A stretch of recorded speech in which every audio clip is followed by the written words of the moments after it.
these days. He would be a beneficiary of a strong gallop under these conditions as he goes for course win number 2.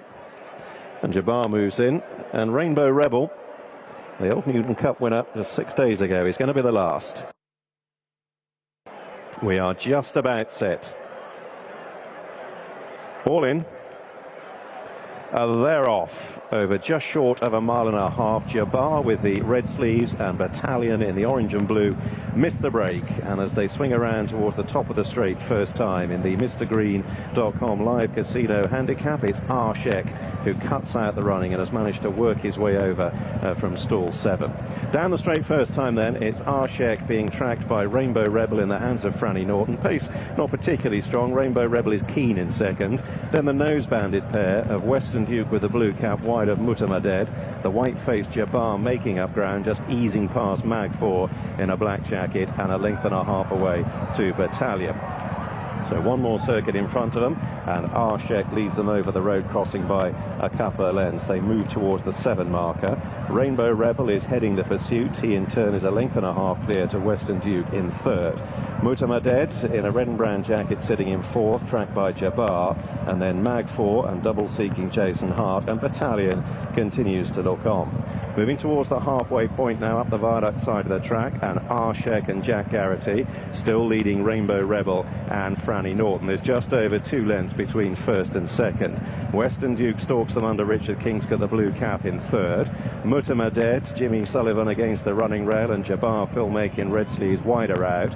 Mag 4 and Jason Hart, the spotted jacket, and Battalion Dougie Costello, the orange and blue, the final pair as they move on now towards the last 4.5 furlongs. Arshek has had very much the run of the race so far. Rainbow Rebel has always been 2nd. Western Duke just being squeezed along in 3rd. Jabbar out wide is beginning to make progress, has gone easing past Mutamaded. Then Battalion and Mag 4 as they come past the 3. Still Arshek and Rainbow Rebel 1 and 2. Western Duke in 3rd under firmer pressure. Now Jabbar shaken up. Mutamaded in the noseband up the inner, then Battalion and Mag 4, and Arshek sliding along in front, being pursued by Rainbow Rebel. The leading pair now kicking on as they head to the top of the straight. A furlong and a half to go. Arshek is Arsenal in front. Rainbow Rebel, though, throwing down a strong challenge, and now coming on by, and it's the prolific Rainbow Rebel who moves on from Arshek. The rest are playing for places. Rainbow Rebel and Franny Norton in front from Arshek. Rainbow Rebel leaning left, but he wins again. Rainbow Rebel ends Arshek's winning run with Jabbar back in 3rd and Western Duke in 4th. Yep, the King of Chester crowned again. Franny Norton, Rainbow Rebel for Mark Johnston. The Old Newton Cup winner wins this handicap here at Chester tonight at 7-2. A rapturous shout in the winners enclosure here from many people shouting, "Come on, Franny!" So the Liverpudlian winning here in Cheshire from Arshek, who set steady enough fractions, and Franny Norton on a Mark Johnston horse, happy to take a lead, as the stable always say, go your own pace. And it was as though he always had a target on Jack Garrity's back. He knew what he had under him. He had the faith in his horse to go past that. He did. Needed riding out all to the line, mind, and came across the 2nd, but doesn't affect any result whatsoever. And they're well clear of the 3rd, aren't they? Yeah, 2 thriving horses pulled a long way clear of everything else. Obviously, they were 1 and 2 throughout, and then they reversed those placings and down the home straight. But we see here there's a crucial moment here.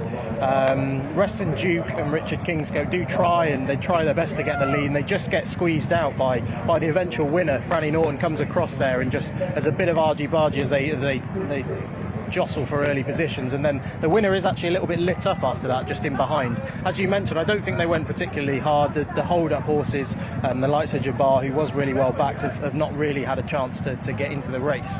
Do you think he was minded not to go to the front on that horse? Like you say, the eventual 2nd, he's keen enough there, and Stuart said it in commentary, he's not over-exuberant, but he's just a wee bit free. But Franny's happy to sit there and take the lead, isn't he? He's just a very likeable and versatile horse, isn't he? And he could have led if the opportunity had presented itself. He would have gone forward, and he probably would have won.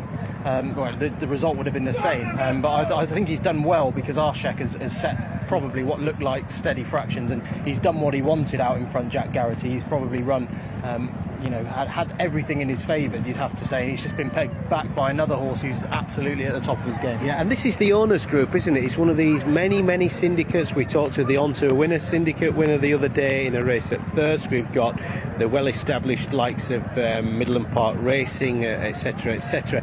And this owners group, it's a working man's price, I think, to be able to get involved in this. And they were in the winners' enclosure here, shouting on Franny in the closing stages. Yeah, and to be honest, what better a horse could you own really as part of a syndicate? He runs every week, he wins a lot, he wins big prizes. You get a day out all over the country if you want, and he's just thoroughly likeable, and he's getting better as well based on his last couple of runs. He's getting better at the age of 5, absolutely thriving on his racing. Conversely, we've got one or two very much exposed sides there. Western Dew had the you can hear the people in the background, they're so pleased about this. Western Dew was pushed along, he had the blinkers on yet again today, and he just wasn't any match for these two informed horses up front. Yeah, again, it was the same case as at Windsor last time.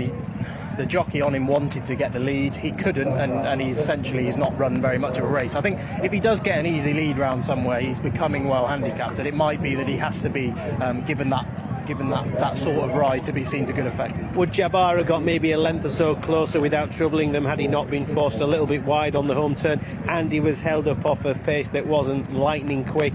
A faster end-to-end gallop might have helped him perhaps, but we're not saying he'd have won. Oh yeah, well he's not been suited by the run of the race at all, and he's ran on fairly takingly without having any sort of win chance. But the money that came for him was very much substantial and notable. I mean, he went off at 100 to 30, I think, Jabbar, but he was 9 to 2 and back right into 3 to 1 before the off. So there's clearly some support behind him, connections wise. They clearly still think he's on a good mark, and he wasn't seen to best effect last time at Hamilton. He wasn't seen to best effect here. So yeah, he's one to keep an eye on. I think if he gets a well-run race at a track that it's easier to come from behind, where he obviously will be ridden, then he could be very interesting. Like you say, he can put a line through his Hamilton defeat, and the time before he was second to the Glasgow Warrior, and we know that Jim Goldie thinks the Glasgow Warrior is well handicapped. He got no run at Carlisle the other day, did he? Couldn't get through, but he's a well handicapped horse, the Glasgow Warrior. Yeah, he's been improving throughout the season for Jim Goldie, hasn't he? So yeah, he's still a horse to be positive about, I think, Jabbar. Yeah, we'll keep Jabbar in the notebook, but Rainbow Rebel, he just keeps on winning. He's got 3 now. Ashak had 3 on the bounce, that is, and who's to say Rainbow Rebel, Angus, won't be winning again? He's some horse. This is so tough and consistent, typical Johnston profile. That's it, Peter. Yeah, no doubt he'll be kept pretty busy as well. He won't be allowed to rest on his laurels, and he's won here at 7 to 2. Arshek, the 15 to 8 favourite.